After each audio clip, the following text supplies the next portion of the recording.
అనుగ్రహించిన దేవా నీకు వందనాలు, స్తుతులు, స్తోత్రాలు చెల్లించుకుంటున్నాం ప్రభా. మేము ఎప్పటికీ నిన్నటి వారమే ప్రభా తండ్రి మమ్మల్ని తండ్రి ఈ దినం వారిగా మేము మమ్మల్ని నిర్ణయించిన దేవానికి వందనాలు, స్తుతులు, స్తోత్రాలు చెల్లించుకుంటున్నాం ప్రభా. గర్భంలో ఏర్పడక మునిపే మీరు మమ్మల్ని ఎత్తుకున్న విధానాన్ని బట్టి నీ ప్రేమను బట్టి నీకు వందనాలు ప్రభా. అవును ప్రభా, మేమేమీ ఎరగక మునిపే మమ్మల్ని ఏర్పరచుకున్న దేవానికి వందనాలు అయినా నీకు స్తోత్రాలు ప్రభా. కనికరించండి దేవా, కనికరించండి. మీ ఏర్పాటుకై నీకు వందనాలైనా మమ్మల్ని మీరు ఏర్పాటు చేసుకున్న విధానాన్ని బట్టి నీకు వందనాలు. ఈ దినమందరిని ఆరాధించడానికి ఈ చిన్న మందిగా మమ్మల్ని ఏర్పాటు చేసుకున్న దేవానికి వందనాలైనా ఇంకా నీకు నీ సన్నిధికి నడిపించమని ప్రార్థిస్తున్నామైనా. కనికరించండి దేవా, కనికరించండి, కనికరించమని ప్రార్థిస్తున్నామా. సంపూర్ణ భక్తి మాన్యత కలిగి తండ్రి సుఖంగా జీవించడానికి ప్రభా మాకైతే మీరు అనేకుల కొరకు విజ్ఞాపనను యాచనలు కృతజ్ఞతలు చెల్లించమని వాక్యంలో సెలవించావు ప్రభా. నీకు వందనాలు, స్తుతులు, స్తోత్రాలు చెల్లించుకుంటారు. రాజకీయ నాయకుల కొరకు, పెద్దల కొరకు తండ్రి, దేశం కొరకు మీరు ప్రార్థించమని మీకు సెలవిచ్చిన మాటకు తండ్రి మేము అనేకుల కొరకు ప్రార్థించడానికి నీ కృప సహాయం అనుగ్రహింపచేయండి దేవా. మా పట్ల తండ్రి మీరు చూపిస్తున్న గొప్ప కనికరాన్ని బట్టి నీకు వందనాలు ఏసయ్య ప్రభా. అవును ప్రభా, ఏసయ్య ఎయిర్పోర్ట్ లో తండ్రి ఏసయ్య విమానం ప్రమాదంలో ప్రభా ఎంతమంది చనిపోయారు మీరు జ్ఞాపకం చేసుకోమని ప్రార్థిస్తున్నాం ప్రభా. వారు అనుకోలేదు ప్రభా, కానీ తండ్రి అనుకోని విధానంలో ప్రభా వారి యొక్క జీవితాలు ప్రభా ఏసయ్య తండ్రి ఉన్న పాటల తండ్రి నీ సన్నిధికి చేరిన విధానాన్ని బట్టి నీకు వందనాలు ప్రభా. కనికరించండి దేవా, కుటుంబాలకు ఓదార్పు దయచేయండి దేవా. నీకే స్తోత్రం ఏసయ్య, నీకే స్తోత్రం, నీకే స్తోత్రం, నీకే స్తోత్రం. చంటి బిడ్డలతో సహా ప్రభా ఎంతమంది ఉన్నారో ప్రభా అందరూ మరణించారు, కానీ ఒక్కరు మాత్రమే సజీవులు బ్రతికున్నాడు. వారికి నీ ప్రేమను తెలియచేయడం అయినా నీకు వందనాలు, స్తోత్రాలు చెల్లించుకుంటున్నాం ప్రభా. కనికరించండి దేవాని సాక్షిగా ఉండడానికి తండ్రి మీరు జ్ఞాపకం చేసుకోవడమని మీరే నిజమైన దేవుడిని తెలుసుకోవడానికి పిలిచిన అవకాశాన్ని బట్టి నీకు వందనాలు ప్రభా. మమ్మల్ని కూడా ఎన్నో మార్లు ప్రభా అపాయాల నుంచి తండ్రి వేసే తండ్రి మమ్మల్ని శోధ నుంచి తప్పించి కాపాడుతున్న వేసే నీకు వందనాలు తండ్రి. స్తోత్రం, స్తోత్రం, స్తోత్రం చెల్లించుకుంటున్న ప్రభా. రేజర్ జ్ఞాపకం చేసుకునేసే భావన కనిపిస్తే మీరు జ్ఞాపకం చేసుకోమని ప్రార్థిస్తున్నాం. ఎలా కనికరించండి దేవా. ఎక్కడ ఉన్న నేను ఆరాధించి బిడ్డలుగా ఉండడానికి నీ కృపను దయచేయండి. ఒంటరి వాడి 1000 మంది మీకు సెలవిచ్చిన ప్రభా. ఎన్నిక లేని వారు బలమైన జనభవనాన్ని సెలవించడానికి వందనాలు, స్తుతులు, స్తోత్రాలు చెల్లించుకుంటున్నాం. ఎన్నిక లేని మమ్మల్ని మీరు ఎన్నుకున్న విధానానికి నీకు వందనాలు ప్రభా. చీర లక్ష్మ కుటుంబాన్ని జ్ఞాపకం చేసుకోమని ప్రార్థిస్తున్నాం. ఇలా కనికరించండి, కనికరించమని ప్రార్థిస్తున్నామైనా. జూలై 1 జరిగే కార్యక్రమంలో నీ కృప, నీ ప్రత్యక్షతను మాతో అందరితో మీరు మాట్లాడమని ప్రార్థిస్తున్నాం. అయినా మీరు ఏర్పాటు చేసుకునే దేవానికి నీకు వందనాలు ప్రభా. దినంలో కావలసిన ప్రతి లేఖన భాగాలు ప్రతిదీ మీరు తండ్రి సమకూర్చి జరిగింప చేసుకోమని ప్రార్థిస్తున్నాం. అయినా కనికరించండి దేవా, కనికరించండి దేవా, కనికరించండి దేవా. మీరు ఇంతవరకు అయితే మీ ఆత్మ ప్రత్యక్షతను మాలో ఉంచి మమ్మల్ని నడిపిస్తున్న విధానాన్ని బట్టి నీకు వందనాలు. కర్ణపీఠాన్ని నడిపిస్తున్న విధానాన్ని బట్టి నీకు వందనాలు. కర్ణపీఠాన్ని నిరాటంకంగా మీరు ముందుకు తీసుకువెళ్తున్న విధానాన్ని బట్టి నీకు వందనాలు ప్రభా. నీకు వందనాలు తండ్రి. స్తోత్రం ఏసయ్య, మీకే స్తోత్రం, మీకే స్తోత్రం, మీకే స్తోత్రం, మీకే స్తోత్రం చెల్లించుకుంటున్నాం ప్రభా. మేము ఈ లోకంలో ఉన్నప్పుడు మాకు ఆటంకంలో వస్తాయి ప్రభా. వాటిని ఎదిరించి జయించడానికి శక్తిని దయచేయమని ప్రార్థిస్తున్నాం. మీ సులువైన కాడి కిందికి మేము రావడానికి నీకు దయచిన కాడి మోపిన వారు మీరే కదా ప్రభా. నీకు వందనాలు, స్తుతులు, స్తోత్రాలు చెల్లించుకుంటున్నాం ప్రభా. వినయ విధేయతలను నేర్పించమని ప్రార్థిస్తున్నాం. నీకు వందనాలు. సన్నిధిలో పరిశుద్ధత తండ్రి లోకంలో ఉన్నప్పటికీ కూడా ఆ పరిశుద్ధతను మనం దయచేయండి ప్రభా. అలాంటి పరిశుద్ధతతోనే మమ్మల్ని కాపాడండి వేస్తే నీకు వందనాలు ప్రభా. ఎన్నటెన్నటికి నీ పరిశుద్ధతని మనం తాగింది ప్రభా. నీకు వందనాలు చెల్లిస్తున్నాం. ఎందుకంటే మీరు పరిశుద్ధులు కాదు తండ్రి. మేము పరిశుద్ధంగా జీవించాలి ప్రభా. పరిశుద్ధమైన తలంపులు, పరిశుద్ధమైన క్రియలు, పరిశుద్ధమైన అలవాట్లను మాకు నేర్పించమని ప్రార్థిస్తున్నాం. మీ సన్నిధికి వచ్చి చిన్నప్పుడు మేము ఇతరులకు మాదిరిగా ఉండాలని మీ కృపను సహాయాన్ని అనుగ్రహించమని ప్రార్థిస్తున్నాము తండ్రి. కనికరించండి దేవా, కనికరించండి దేవా, కనికరించండి దేవా, కనికరించమని ప్రార్థిస్తున్నాం. నేను నీ సన్నిధికి దూరం చేసి కిరణం చేసుకుని దినానికే నీకు వందనాలు చెల్లిస్తున్న ప్రభా. బిడ్డలు ఈ దినమందు ఎందరైతే ఎగ్జామ్ రాస్తున్నారు వారికి నీ కృపను సహాయంలో అనుగ్రహింపచేయండి దేవా తండ్రి. ప్రతి క్వశ్చన్కు ప్రతి బిడ్డకు మీరు రైట్ ఆన్సర్ దయచేయండి. నీకు వందనం చేపట్టి రాయించమని ప్రార్థించి రాస్తున్న బిడ్డలు మీరు జ్ఞాపకం చేసుకోవమని ప్రార్థిస్తున్నాం. ఎందుకంటే వారి పక్షంలో మేము విజ్ఞాపన చేస్తున్నాం కాబట్టి వారిని ప్రత్యేకించుకోవడమని ప్రార్థిస్తున్నాం. నేను స్తోత్రం. కానీ అందరినీ బిడ్డలు కానీ ప్రభావ అందరినీ వేడుకోవట్లేదు కదా ప్రభావ. కనికరించండి దేవ తండ్రి వేసి పాలనను బట్టి నేను వేడుకో చీడపురుగులకు మీరు అప్పచెప్పకుండా మీరు కాపాడమని ప్రార్థిస్తున్నాం. నేను మీరు ఆజ్ఞాపిస్తే దాన్ని ముట్టకుండా మీరు ఆజ్ఞాపించుకోవాలని ప్రార్థిస్తున్నాం. నేను పొలాలు మాత్రం సైదక్షేదాన్ని ముట్టకుండా మీరు ఆజ్ఞాపింపచేయమని కర్ణపీఠం ఉంచమని ప్రార్థిస్తున్నాం. నేను అందుకే స్తోత్రం చెల్లించుకుంటూ మీ యొక్క పరిశుద్ధాత్మ శక్తి మాతో మా అందరితో మీరు మాట్లాడించమని ప్రార్థిస్తూ ఈ చిన్ని ప్రార్థన జరిగిన శక్తి రామను ప్రార్థించాలి. ఇక్కడికి వచ్చిన పరమ తండ్రి మేము కాదు తండ్రి ప్రభావ మీ యొక్క ఆత్మచింతని మేము నడిపించండి. ఈ చిన్ని ప్రార్థన నజరేస్తూ పరిశుద్ధ నామమున అడిగి వేడుకొనిచున్నాం మా పరమ తండ్రి. మరి ఇక్కడ మనము చదువుకున్నాం కదా లేఖన భాగము, యెహోవా నన్ను రక్షింపుము. ఇక్కడ దావీదు అంటున్నాడు, భక్తి గలవారు లేకపోయి విశ్వాసులు నరులో ఉండకుండా గతించిపోయి అని ఇక్కడ సెలవిస్తున్నారు. భక్తి గలవారు అంటే భక్తి హీనులు. మరి భక్తిహీనుల గురించి మనం ఒకసారి తెలుసుకుంటే అదే 14వ అధ్యాయం 1వ వచనము, దేవుడు లేడని బుద్ధిహీనులు తమ హృదయంలో అనుకొందురు, వారు చెడిపోయిన వారు అసహ్య కార్యములు చేయుదురు, మేలు చేయవాడు ఒక్కడు లేడు. మరి వాళ్ళ హృదయంలోనే దేవుడు లేడు అనేటటువంటి ఆలోచన ఆ విధంగా ఉండేటటువంటి వ్యక్తులు వాళ్ళు చెడిపోయిన అసహ్య కార్యములనే వాళ్ళు చేసుకుంటూ ఉంటారు అనమాట. మేలు చేసేటటువంటి వాడు ఒక్కడును లేడు. మరి వివేకం కలిగి దేవుని వెతుకువారు ఎవ్వరు లేరన్నమాట. కాబట్టి అంటే ఇక్కడ భక్తిహీనులు అసలు లేరు, కనిపిస్తలేరు నాకు అని చెప్పి దావీదు మొరపెట్టుకుంటున్నాడు అనమాట. అంటే మరి వాళ్ళ నాలుకతో మేము సాధించేది మాకు దేవుడు ఎవడు అనే రకంగా మరి వాళ్ళు అంటున్నారు అనమాట. మరి ఇదే 12వ అధ్యాయము 4వ వచనం చదువుకుంటే, మా నాలుక చేతనే మేము సాధించదము, మా పెదవులు మావి, మాకు ప్రభువు ఎవడు అని వాళ్ళు అంటారు. అంటే దేవుడు ఎవరు? మరి అన్నాడు ఇస్రాయేలు ప్రజలు అన్నారు కదా, అంటే మేము ఇంకా ఏమి మా కష్టాలతో మేము అనుభవిస్తున్నాం, దేవుడు ఎవరు మాకు తెచ్చి పెడుతున్నాడా అనే రకంగా. కానీ నిజంగా అంటే మనం అన్నప్పుడు కష్టపడి పనిచేస్తూ మనం సంపాదించుకుంటున్నాం. కానీ అప్పుడు ప్రజలకు కష్టపడకుండానే ఆహారం వచ్చింది, మన్నా బండ నుంచి నీళ్లు ఇచ్చినాడు దేవుడు. అంటే మనము ఎన్ని రకాలుగా అంటే ఒక మోటార్ అవల్ల వేసి అన్ని రకాలుగా మనకు నీళ్ళు రావాలంటే ఆఖరికి పన్ను కూడా కట్టాల్సిందే మనము. కానీ నీళ్లు ఆ రకంగా వాళ్ళకు అంటే దేవుడు ఏ కొరత లేకుండా ఇచ్చినాడు. కానీ వీళ్ళు అంటే దేవుడే లేడు, మాకు ఇంకా ఏమవసరం వాళ్ళతో అనే రకంగా చివరకు అయిపోయినారనమాట. అంటే దేవుని యొక్క మాటలను వాళ్ళు గుర్తుపెట్టుకోరు, దేవుని యొక్క తలంపులు ఆ మాటలు అర్థం కావు, ఆయన న్యాయం కూడా వాళ్ళకు అర్థం కాదు. మరి ఇదే కీర్తన గ్రంథం 10వ అధ్యాయము 5వ వచనం ఒకసారి చదువుకుంటే, వారు ఎల్లప్పుడూ భయము మానుకొని ప్రవర్తించరు, నీ న్యాయ విధులు ఉన్నతమైనవై వారి దృష్టికి అందకుండును. అవును, అంటే నిజమే కదా. ఇప్పుడు ఆయన న్యాయ విధులు మనకు అందవు. ఇప్పుడు ఏదైనా మనము చేసినాడంటే ఇప్పుడు చాలా మంది మనకు అంటే విశ్వాసంలో ఉండి అంటే ఆత్మీయంగా ఉండి కూడా ఒకసారి తొందర పడిపోయి అంటే మన ఇంట్లో ఏదైనా ఒక సిచ్యువేషన్ వచ్చి ఉండొచ్చు, ఆ విశ్వాసంలో దేవుడు లేడు ఎవరు లేడు నేను ఇంకా ఉండను అంటే ఆ న్యాయము ఏది అనేది అర్థం కాదు. ఇప్పుడు మనం ఎందుకు పుట్టించినాడు? పౌలు చాలాసార్లు చెప్తాడు, ఆయన మన శరీరము దేవుని యొక్క ఆలయము, అంటే మనం క్రీస్తుని ధరించుకున్న వారము. ఈ శరీరము ఆయన పోలికతోనే నిర్మించినాడు. దేనికోసము? ఆయన ప్రణాళిక కోసము. ఇప్పుడు ఆయన ప్రణాళికలో ఉన్న వ్యక్తి చనిపోయినా బ్రతికినా ఎవరి కాడ ఉంటారు? ఎవరి చేతిలో ఉంటారు? దేవుని చేతిలోనే ఉంటారు కదా.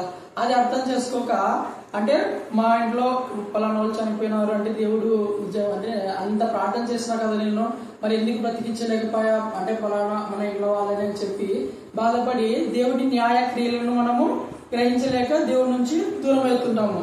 మరి యెహెజ్కేలు గ్రంథంలో ఒకసారి మనం చూసుకుంటే అక్కడ 18వ అధ్యాయము 25వ వచనం మనం ఒకసారి గమనించుకుంటే, అయితే యెహోవా మార్గము న్యాయము కాదని మీరు చెప్పుచున్నారు, ఇశ్రాయేలులారా నా మాట ఆలకించుడి, నా మార్గము న్యాయమే, మీ మార్గంలే కదా అన్యాయములు అని చెప్పి దేవుడు ఇక్కడ సెలవిస్తున్నాడు. అంటే ఇక్కడ దేవుడు ఏమంటున్నాడు అంటే, నీతిమంతులుగా ఎన్ని పాపాలైనా చేసి ఒక్కసారి నువ్వు నీతిమంతులుగా నన్ను నమ్మి క్షమించు అని చెప్పి నా దగ్గరకు వస్తే అతన్ని నీతిమంతులుగా పెంచుతాను. అదే నీతిమంతుడు ఒక్కసారి పాపంలో పడిపోతే వాడిని పాప కిందికి లెక్క కట్టి వానికి శిక్ష వేస్తానని చెప్పి మనం అక్కడ 26, 27 వచనాల్లో మనము చూడొచ్చు అనమాట. కాబట్టి అంటే ఆ రకంగా దేవుడు న్యాయం ఏది అన్యాయం ఏది గ్రహించలేనటువంటి స్థితిలో ఉన్నారనమాట. అంటే దేవుని యొక్క క్రియలు సరైన విధంగా వాళ్ళు చూసుకుంటలేరు అనమాట. అంటే ఆయన చేసేటటువంటి యొక్క మార్గము, ఆయన చేసేటువంటి ఒక పని ఏదైతే ఉందో చూసుకోకుండా అట్లా చెప్తావు నువ్వు అంటే, ఒకవేళ మర్చిపోయి పాపం చేస్తారేమో ఆ మాత్రాన్ని నీతిమంతుడు పాపం చేస్తే నరకమే మరణమే అని చెప్పినట్టుగా అక్కడ చెప్తున్నాడు అనమాట. కాబట్టి అంటే ఆ రకంగా ఎదురు చెప్పినట్లుగా ఆయన దేవుడు అక్కడ సమాధానం ఇస్తున్నాడు. మీ మార్గంలే కదా అన్యాయములు, నా మార్గంలో న్యాయమైనదని చెప్తారా మీరు, అన్యాయమైనదని చెప్తారా అని చెప్పి దేవుడు అక్కడ సెలవిస్తున్నాడు అనమాట. అంటే ఇక మనం భక్తిహీనులను మనము ఇంకా చాలా మందిని చూడొచ్చు. కానీ అంటే ఒక తరము మనం ఇక్కడ బైబిల్ గ్రంథంలో అంటే తరతరాలు శ్రమలు అంటే శాపాలు వస్తాయని చెప్పి మనము గమనించవచ్చు. కానీ మరి దేవుడు ఇక్కడ ఒక అవకాశం ఇచ్చినాడు. అంటే ఒకవేళ మన తల్లిదండ్రులు పాపంలో ఉన్నా వాళ్ళ శాపంలో ఉన్నా వాళ్ళు మారి దేవుని దగ్గరకు వస్తే దేవుడు ఖచ్చితంగా తీసుకుంటాడు. అంటే అదే స్థితిలో ఉండకూడదు. ఇప్పుడు ఒక కుటుంబానికి శాపం తగిలింది అనుకోండి, ఆ శాపం వల్ల ఆ కుటుంబము ఆ యొక్క వత్స అంటే తరతరాలు అదే స్థితిలోనే ఉంటారు. కానీ ఇక్కడ దేవుడు ఒక మాట సెలవిస్తున్నాడు. ఇదే 18వ అధ్యాయం యెహెజ్కేలు గ్రంథం 18వ అధ్యాయం 20వ వచనం చివరిలో, నీతిపరుని నీతి ఆ నీతి అనే వాళ్ళ నీతిపరుని యొక్క నీతి నీతిమంతుడిగానే ఎంచుతుంది. దుష్టుడు వాడు దుష్టత్వనే వానికి చూస్తుంది అని చెప్పినట్టుగా అక్కడ చెప్తున్నాడు అనమాట. అంటే దుష్టుని దుష్టత్వము ఆ దుష్టత్వంకే చెందును, నీతిపరుని నీతి ఆ నీతిపరుడికే చెందును. అంటే ఇక్కడ పై వచనాల్లో అంటే తమ తండ్రులు వాళ్ళ యొక్క కుటుంబాలు ఎవరైనా అంటే శాపం వచ్చినటువంటి వ్యక్తులు ఎవరైతే ఉంటారో వాళ్ళు చేసినటువంటి దాని గురించి అక్కడ సెలవిస్తున్నాడు అనమాట. అంటే వాళ్ళు చేసేది వాళ్ళకి అంత అవసరం లేదు. కానీ మనము ఎప్పుడైతే అంటే దేవుణ్ణి నమ్మి దేవుళ్ళు అది పాపము అది చెడ్డ క్రియ అని చెప్పి మనం తెలుసుకుంటామో వాడు నీతిమంతుడిగా ఎంచబడడం. మనం తెలుసు కదా నీతి అంటే నమ్మకం ఉంచటము. అబ్రహాము దేవుని నమ్మినది నీతిగా ఎంచబడను. అంటే దేవుని యందు విశ్వాసం ఉంచాల. ఆయన క్రియలను బట్టి ఆయన యొక్క మార్గములు న్యాయమును యథార్థములను బట్టి. అందుకే దాని చాలా చోట్ల అంటాడు కదా, నీ యొక్క న్యాయము నీ యొక్క యథార్థతను బట్టి నాకు తీర్పు తీర్చుమని చెప్పి ఆయన సాక్ష్యం ఇచ్చుకుంటాడు అనమాట. కాబట్టి ఈ యొక్క భక్తిహీనులు ఏ విధంగా ఉన్నారు, అసలు ఒక్కరు కూడా లేరు అనే విధంగా ఆయన చెప్తున్నాడు. నన్ను రక్షింపు అంటే ఈ భక్తిహీనులు గలవారు లేరు నా చుట్టుపక్కల. ఎందుకు అంటే వాళ్ళు దారి చెడిపోయి అనేక రకాలైనటువంటి శోధనలో పడి అపవాది చేతిలో ఉన్నటువంటి ఆ వ్యక్తులు ఉన్నారు. మనము గ్రంథాల్లో చాలా చోట్ల మనము చూసుకోవచ్చు. అంటే మంచిగా ఉండి కూడా మరి తప్పిపోయినటువంటి వారు. మరి కింద వస్తువును చూస్తుంటే విశ్వాసులు నరలో ఉండకుండా గతించిపోయి. విశ్వాసులు అంటే ఎవరు? భక్తిహీనులు కాక దేవుళ్ళలోకి వచ్చి దేవుని బిడ్డలుగా పిలువబడినటువంటి వారు విశ్వాసులు అంటారు కదా వాళ్ళని. విశ్వాసులు నరులలో ఉండకుండా గతించిపోయేది అంటే ఇంకా ఆ యొక్క ఏదన్నా ఒక వస్తువు కానీ ఒక జంతువు కానీ కనబడకపోతూ ఉంటే అది అంతరించిపోయే జాతి కింద అని చెప్పి తెలుస్తారు. ఆ రకంగా ఈయన దావీదు కూడా అలానే అంటున్నాడు అనమాట. విశ్వాసులు నరులలో గతించిపోతున్నారు, లేరు ఇంకా వాళ్ళు అంటే దొరకడం లేదు, ఎక్కడ చూసినా వాళ్ళు అసలు కనబడడం లేదు అనే రీతిగా అంటున్నాడు. ఎందుకు? వాళ్ళ యొక్క పాపాలు వాళ్ళ యొక్క ఇప్పుడు మనం ఈయనతో చూసుకుంటే రాజైన సౌలు ఆయనే కదా ఆయన చంపాలని చూస్తుండేది. ఆయన ఒక విశ్వాసి, దేవుని చేత ఏర్పరచబడినటువంటి ఒక రాజు. ఆయన రాజు విశ్వాసి అయినటువంటి వాడే గతించిపోయి అంటే విశ్వాసం చూపకుండా అవిశ్వాసంతో దేవునికి విధేయులైపోయినారు అనమాట. అంటే అవివేకముతో దేవుని యొక్క న్యాయ విధులను మరిచి ఆ రోజు అంటే బలిపీఠం దగ్గర బలిని సొంతంగా ఇవ్వడానికి అని పోయి అవిధేయత చూపెట్టినాడు. మామూలుగా అంటే యాజకులు ఒక్కడే అక్కడ ఇవ్వాల్సినటువంటి ఆ యొక్క పనిని తానే ఎవరు లేరని చెప్పి తానే సాహసించి బలి ఇవ్వడానికి పోయినాడు. అప్పుడు ఆ దేవుని మీద కోపం వచ్చినప్పుడు అంటే సమూయేలు ప్రవక్త ఆయనను రాజుగా ఉండకుండా నీ రాజ్యాన్ని వద్దు అన్నట్లుగా అక్కడ సెలవిస్తూ ఉంటాడు అనమాట. కాబట్టి ఆ రాజును అంటున్నాడు, విశ్వాసులు నరులో ఉండకుండా గతించిపోయిరి. మరి ఆ యొక్క విశ్వాసులు మరి ఆ ఉన్నటువంటి అంటే దేవుల్లో ఉండి దేవత్వంలో ఉన్నటువంటి వారు కూడా అవిశ్వాసులుగా పోయినటువంటి వారిని మనము అహరోను కుమారులను మనం చూడొచ్చు. వాళ్ళు తెలిసి కూడా మళ్ళీ తప్పు చేసి దేవుని యొక్క శాపానికి తీసుకొచ్చి మరణమైపోయి ఉంటారు. అలాగనే సమూయేలు గ్రంథంలోని ఏలి అంటే ప్రవక్త, గొప్ప ప్రవక్త అయినటువంటి ఆ యొక్క ఆయన తన కుమారులు అంటే అంత ఉన్న ప్రవక్త ఉన్నంత మాత్రాన తన కుమారులు ఉంటారని చెప్పి మనకు లేదు. ఇప్పుడు ఇందాకనే మనం చదువుతున్నాం కదా ఇస్కిల్ గ్రంథంలో, అంటే ఒక పాస్టర్ గాని మంచిగా ఉన్నాడు అని చెప్తే తన కుమారులు తన ఫ్యామిలీ మొత్తము మంచిగా ఉన్నది అని చెప్పి మనము అనుకోలేమన్నమాట. అంటే వాళ్ళిద్దరు కూడా ఆయన ఒక్కడికే కాక తరతరాలకు దేవుడు శాపం ఇచ్చాడు. ముసలోళ్ళు కాకముసారి మీరందరూ చనిపోతారని చెప్పి ఆయన కుమారుల ద్వారా మరి శాపం అనేది వచ్చింది. ఆయన కూడా త్వరగానే మరణిస్తాడు అనమాట. కాబట్టి అంటే దేవుని యొక్క మాటలు దేవుని యొక్క తలంపులు కాకుండా వేరే మార్గంలో పోయినటువంటి ఆ యొక్క వ్యక్తులు మనము న్యాయాధిపతుల గ్రంథంలో గిద్యోను అబీమెలెకు అనేటటువంటి ఆ వ్యక్తిని మనము చూస్తాం. గిద్యోను కుమారుడు.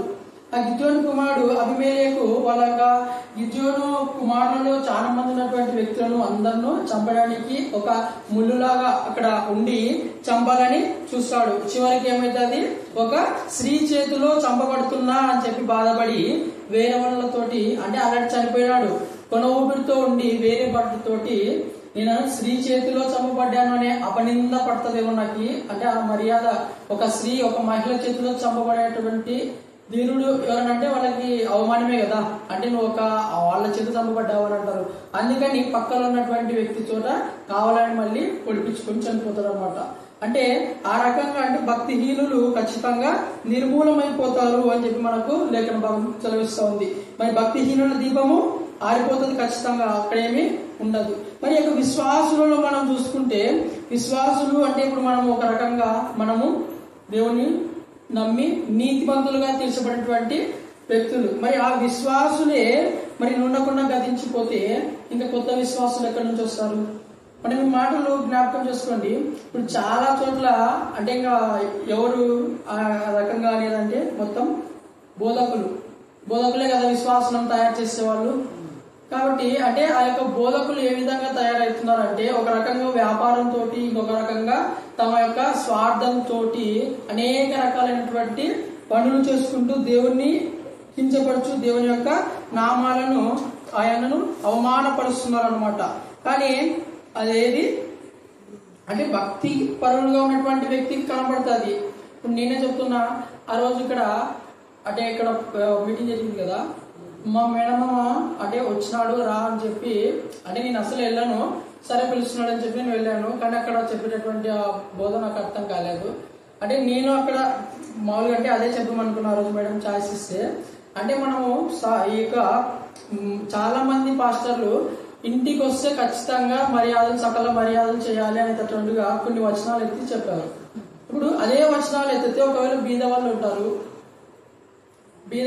వాళ్ళకి ప్రార్థన చేయలేమో పోయి చేయాల్సిందే కదా ఖచ్చితంగా. అంటే నువ్వు ఎవరు సొమ్ము ఆశించొద్దని చెప్పినాడు కదా దేవుడు. కానీ వీళ్ళు ఆ రకంగా ఉన్నారనమాట. మరి ఆయన సమూయేలు ప్రవక్తనే సాక్ష్యం ఇస్తాడు కదా ఖచ్చితంగా. ఆయన అంటే నేను ఏమన్నా మీ దగ్గర సొమ్ము తీసుకున్నాను అనే రకంగా ఆయన రకరకాల సాక్ష్యం ఇస్తాడు. పౌలు కూడా ఆ విధంగానే అంటారంటే బీదల కోసం దానం చేయడానికి అడుగుతున్నా కానీ మీకు వాళ్ళే కరెక్ట్లీ అంటే డబ్బు తీసుకొని అబద్ధ బోధ చేసేటటువంటి ఆ రకంగా చెప్పింటే బాగుంటున్నాం కదా, మీకు వాళ్ళ బోధకి వింటారని కొరింథీయులకు రాసిన పత్రికల్లో ఆయన ఇంట్రడక్షన్ లాగా చెప్తుంటాడు అనమాట.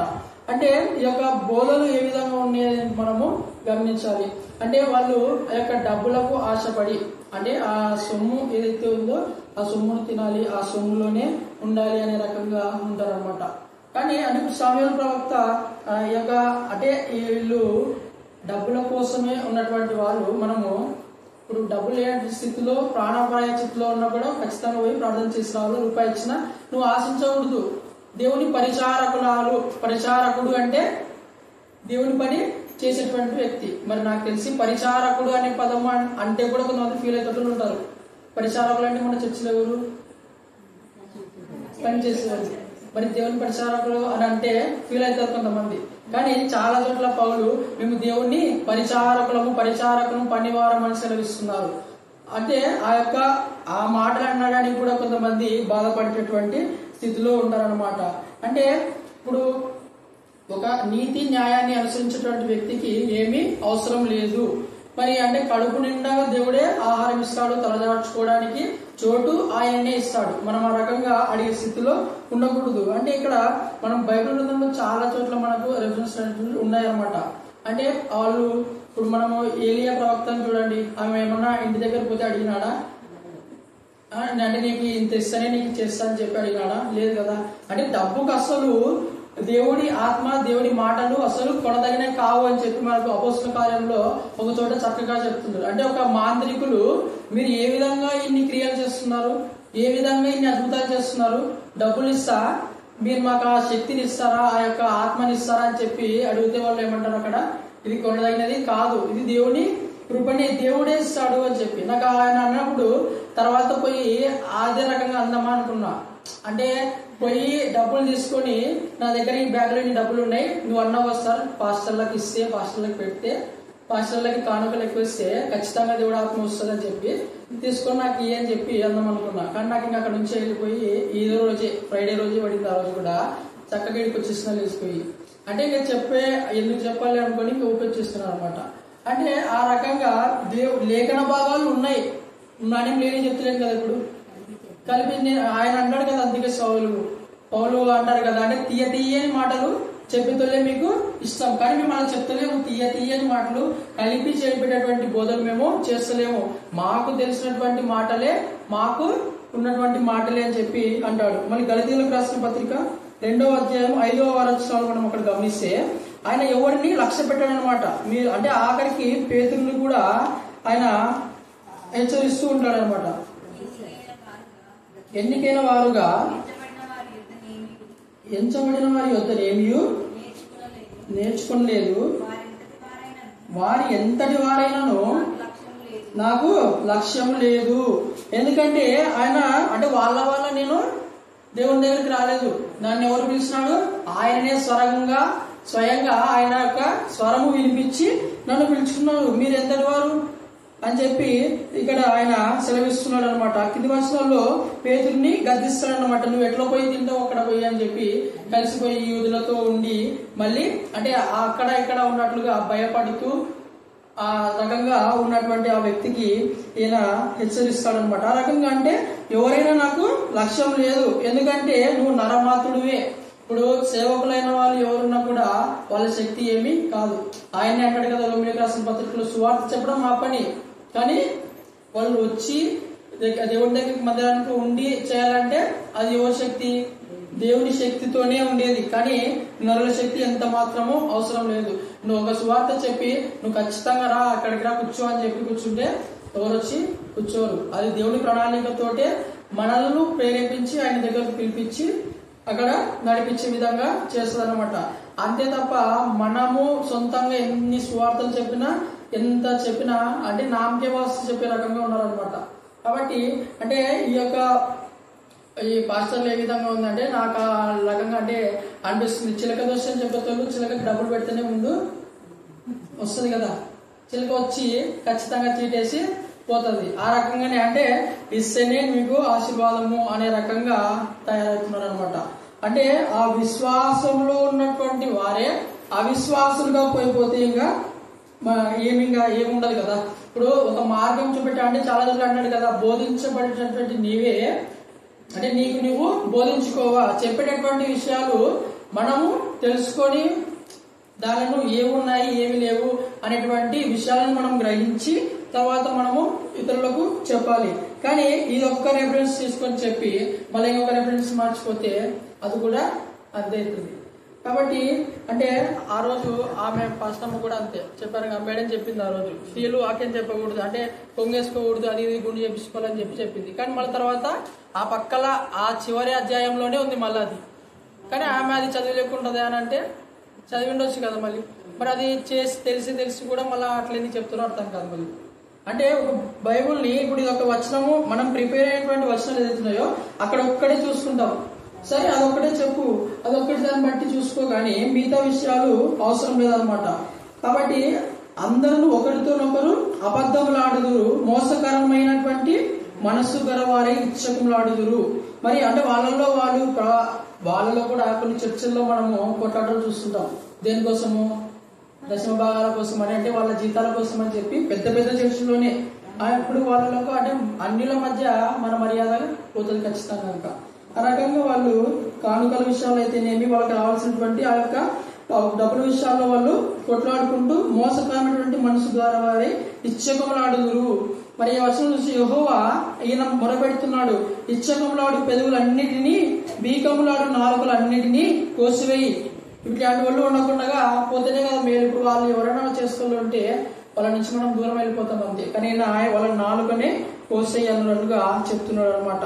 ఆయన ఇక్కడ అంటే ఇక్కడ సెలవించుకుంటూ వాళ్ళకు రక్షణ కలుగ చేయని చెప్పి సెలవిస్తున్నాడు అనమాట. యెహోవా మాటలు పవిత్రమైనవి, అవి మట్టి పూసలో 7 మార్లు కడిగినా కూడా అవి అంత పవిత్రంగా ఉంటాయి. కాబట్టి ఆ రకంగా వాళ్ళు నరులలో నీచ ప్రవక్తలు ఎక్కువైపోయినారు.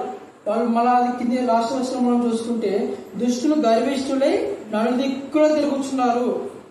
దుష్టులు గర్విష్ఠులై అంటే మొత్తం తిరుగుతానే ఉన్నారు. కానీ మనం ఎలా ఉండాలా? ఒకరితో ఇప్పుడు అదే వచనం వేసుకెళ్ళు అన్నాడు కదా, నీ నీతే నీకు రక్షిస్తుంది, నీ దుష్కార్యమే నీకు ఉంటుంది అంతే. మరి ప్రకటన గ్రంథంలో కూడా అంతే కదా, అంటే నీతి పరుని ఇంకా నీతి పరుని, పరిశుద్ధిని ఇంకా పరిశుద్ధిగానే ఉన్నానేమో, పాపిని ఇంకానే పాపినే ఉన్నానేమో. ఇంకా వాడి ఇష్టం, అది చెప్పేది దేవుడు చెప్పినాడు, మనం చెప్తూనే ఉన్నాము, విజ్ఞాపన చేస్తూనే ఉన్నాము. కానీ వాళ్ళ హృదయము మార్చబడితే దేవుని దగ్గర కనికరం పొందుతారు, లేదంటే లేదు. కాబట్టి ఆ యొక్క భక్తిహీనుల త్రోవలో మనం ఉండకుండా, అంటే ఆ అవిశ్వాసులు ఏం చెప్తున్నారో కాకుండా మనం కూడా చెప్పేటటువంటి వ్యక్తిగా కాదు, వినేటటువంటి వాళ్ళకు కూడా రూల్స్ అనేవి చాలా ఉంటాయి కదా. కాబట్టి అంటే ఇప్పుడు మనం బైబిల్ చేత పట్టుకుని వచ్చేది ఓకే, వాళ్ళు చెప్పే రెఫరెన్స్ చదివి అవి వినడానికి కాదు కదా. ఇప్పుడు దానిలో ఉండేది కరెక్ట్ చెప్తున్నారా లేదా అని చెప్పి మనము పరీక్షించుకోవడానికి, ఎదురు చెప్పడానికి కదా మనం బైబిల్ పట్టుకొచ్చేది. కానీ నిజంగా అంటే ఏ ఇతర మత గ్రంథాల్లో లేదు. ఎవరన్నా అంటే వేరే వాళ్ళు వాళ్ళ గుడికి పోతప్పుడు వాళ్ళ పుస్తకాలు తీసుకుపోతారా? తీసుకుపోరు. మసీదు పోతప్పుడు వాళ్ళు తీసుకుపోరు. కానీ ఎందుకంటే దేవుడు అబద్ధ ప్రవక్తలు, అబద్ధ బోధకులు ఉంటారు అని చెప్పి, అంటే బైబుల్లో అంటే అక్కడ అయితే రాయబడలేదు, కానీ మరి ఎక్స్పీరియన్స్ పర్సన్స్ ఈ రకంగా ఉంటారేమో అన్నట్లుగా మనకి ఇదొక సాంప్రదాయాన్ని వాళ్ళు పెట్టారు. అంటే మనం బైబిల్ తీసుకుని వెళ్తున్నాం కాబట్టి, అంటే దానిలో ఉండే విషయాలు ఇప్పుడు తెలుసు కదా, మీకు చదివేటటువంటి వ్యక్తికి ఉంటారు, చదువుతూ ఉంటారు. అక్కడ వాళ్ళు నేను చెప్పాను కదా ఇందాక, అదొక్క టాపిక్ పట్టుకుని ఉంటారు. మిగతావి ఇప్పుడు వాళ్ళకి వచ్చింది అంటే అదైతే తెలుస్తుంటుంది. వీళ్ళు ఎవరు ఉంటారులే, మోటోళ్ళు ఏం తెలుసులే అనక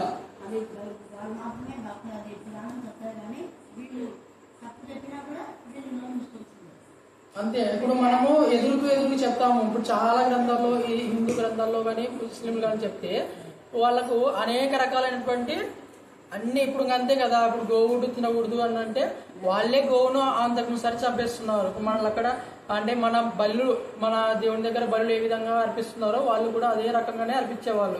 కానీ అది ఒక్కొక్కటి తీసేసుకుంటూ వచ్చి ఇప్పుడు వాళ్ళ గ్రంథాలే కనుమరుగైపోయినాయి. అసలైన గ్రంథం అనేది ఒక్కటి కూడా ఉండదు. అంతా కలిపి చెరిపి ఏమన్నా మాటలు ఉంటే తీసేసి మంచి మాటలు పెట్టుకొని పుస్తకాలు అట్లా చేసుకుంటూ పోతున్నారు అనమాట. అంటే రేర్ గా హిందీలో, అంటే మన తెలుగు భాషలు కాక ట్రాన్స్లేట్ చేయడానికి వీలు కానటువంటి భాషల్లో ఉంటాయి. ఇప్పుడు అంతే కదా, సంస్కృతం ఏంటివి మన దానిలో ఇచ్చినారు కొన్ని, అవి కూడా మనకు ఉండకుండా చేస్తారు హిందీలో. ఇప్పుడు హిందీ వచ్చిన వాళ్ళు మాత్రమే హిందీలో చదవాలా, లేకపోతే లేదు. ఆ రకంగా వాళ్ళు ఉంటారు. అంటే ఇప్పుడు ఈ లోకం కూడా ఎట్లా ఉందంటే, మనము డైరెక్ట్ యేసుప్రభువే నిజమైన దేవుడు అని చెప్పి సువార్త చెప్తుంటాం, మన మీద కేసు పెట్టి అన్ని చేస్తుంటారు. కానీ మనకు ఆ హక్కు ఉంది, కానీ అరుస్తూనే ఉంటారు. ముస్లిం చేసేటప్పుడు 5 పూటలు నమాజ్ చేస్తారు. వాళ్ళు 5 పూటలు నమాజ్ చేసేటప్పుడు వాళ్ళు స్టార్టింగ్ లో ఒక పిలుపునిస్తారు. ఆ పిలుపు మనం దాన్ని అర్థం చేసుకుంటే, వాళ్ళ దేవుడే నిజమైన దేవుడు, నేను సాక్ష్యం ఇస్తున్నా అంటే చెప్పేటటువంటి ఆ మౌలానా సాక్ష్యం ఇస్తున్నా, నేను నాదే. ఇప్పుడు రండి, మీ లోక సంబంధమైనవి ఏవి శాశ్వతం కాదు, మన దేవుడే నిజమైన దేవుడు, ఆయననే ప్రభువు, ఆయననే పూజార్హుడు, ఆయన తప్ప వేరొకడు లేడు అని చెప్పి రండి, ఆరాధిస్తాం రండి, మీ పని పాటలన్నీ ఇడిచిపెట్టి రండి, నేను సాక్ష్యం ఇస్తున్నా అని చెప్పి ఆయన చెప్తాడు. కానీ ఆ భాష వీళ్ళకు అర్థం కాదు.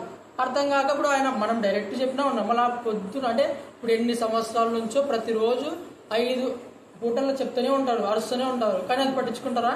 అవును నువ్వు ఎట్లా చెప్తే మళ్ళీ దేవుడు కాదని చెప్పి, అంటే వీళ్ళ దేవుడు కాదని అంటారా ఎక్కడన్నా పోయి అన్నారు.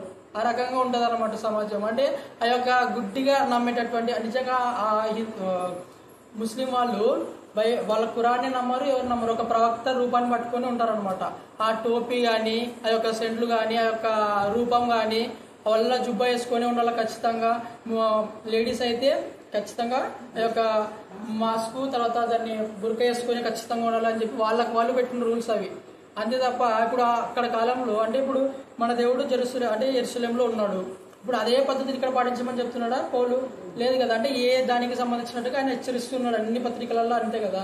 కానీ వాళ్ళు ఏమంటే అక్కడ ఎండ ఉందని చెప్పి టోపులు పెట్టుకొని తిరుగుతున్నటువంటి వ్యక్తులు అది ఇక్కడ కూడా రుద్దున్నారు. అంటే వాళ్ళకి సపరేట్ ఒక భాష కూడా రూపించుకొని వాళ్ళకి మాత్రమే అర్థమయ్యే విధంగా అలా చేసుకుంటున్నారు అనమాట. మరి ఆ భాష గురించి కూడా పౌలు వాళ్ళ కొరింథీయులకు రాసిన పత్రికలో ప్రస్తావిస్తాడు. అంటే ఆ యొక్క 10వ అధ్యాయంలో భాషల గురించి కానీ, అంటే ఈ యొక్క బోధకులు ఒకరు అంటే ఈ యొక్క తెలిసిన భాషలను ట్రాన్స్లేషన్ చేసేటటువంటి వారిని ఎంతమంది ఉండాలా, ఎవరు ఉండాలా, ఎవరు చెప్పాలా అనేటటువంటి విషయాలు అక్కడ చెప్తాడు. అక్కడ మనకి భాష అవసరం లే.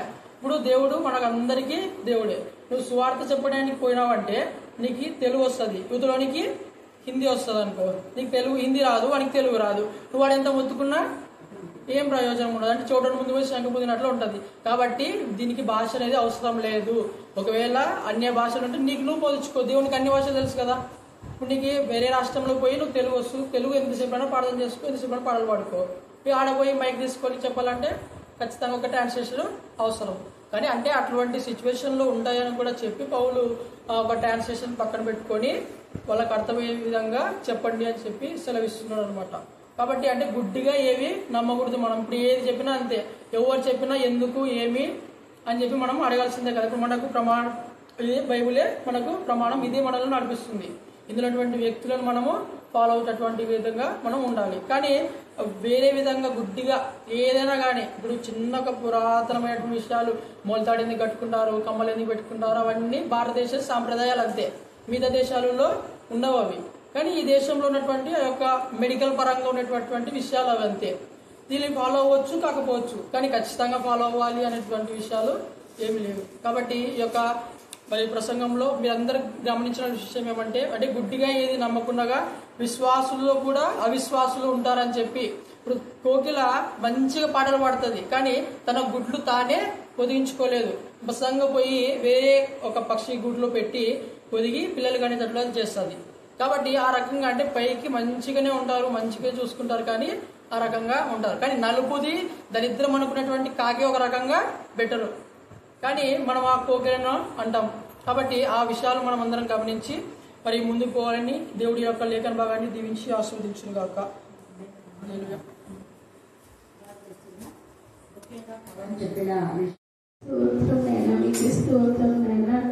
అవతలి మా ఆలోచనల జ్ఞానంలో ఉంటున్న విధానం బట్టి మీకు స్తోత్రమైనా, సర్వశక్తిమంతుడా మీకు స్తోత్రమైనా. ఇంతవరకు అక్కడ చక్కటి వాక్యం చక్కటి దీవించి ఆశీర్వదించి బలపరిచి అభివృద్ధి పరచు దేవా. అవును తండ్రి, అక్కకు నేను ఏదైతే ఫోన్లు చేసి చెప్తారో మా కొరకు ప్రార్థన చేయమని వారందరి ప్రార్థనైనా ఆరంభించి వారి కోసం ప్రార్థిస్తున్నాం దేవా. కొన్ని సమస్యలను తీర్చి మహిమ పొందుకోదేవా మీకు స్తోత్రమైనా. అనేకులు వచ్చి సాక్ష్యం ఇచ్చేటట్టుగా మహిమ పొందుకో. సర్వశక్తి మాత్రం మీకు స్తోత్రమైనా. ఆ వాక్యం నైనా మేము నెమరి వేసుకొని నైనా వాక్యం సందర్శకునే జ్ఞానం మాకు దయచేయమని ప్రార్థిస్తున్నాను తండ్రి. అవును తండ్రి, పిక్కడి చేత పట్టుకొని నైనా ఎత్తుబడు నైనా సంతోష ఖానంతో పాతకు ఉన్నట్టుగా దేవ మీకు స్తోత్రం నైనా. అవును తండ్రి, మరి నైనా నలిగిన హృదయం నైనా నీకు ఇష్టమైన బలులను దేవానైనా మీరు నలిగిన మనస్సులనైనా కలిగిన వారిని దీవించినైనా మరి బలపరిచిన వరకు నేను ఇబ్బందులు తీర్చినైనా మరి గడిచిన ప్రతి ఒక్కరిని దీవించి ఆశీర్వదించిన వారికి నేర్పి అందరినీ తీర్చి ఆశ్రయించు దేవా. నీ యొక్క వాక్యంతో నువ్వు నాయన మాట్లాడిన దేవా మీకు స్తోత్రం. ఆ వాక్యం విన్నవారు వాళ్ళ జీవితంలో ఫలింపచేయమని ప్రార్థిస్తున్నాం దేవా, మీకు స్తోత్రం. నైనా చిన్న పిల్లలు చక్కని వాక్యం చెప్తున్నారు. పిల్లలకు ఇచ్చిన జ్ఞానాన్ని బట్టి, చదువును బట్టి, నేను ఆలోచనను బట్టి, నేను శ్రద్ధను బట్టి నీకు స్తోత్రం. నైనా నీకు స్తోత్రం. చిన్న వయసులో నైనా ఎంత చక్కని వాక్యం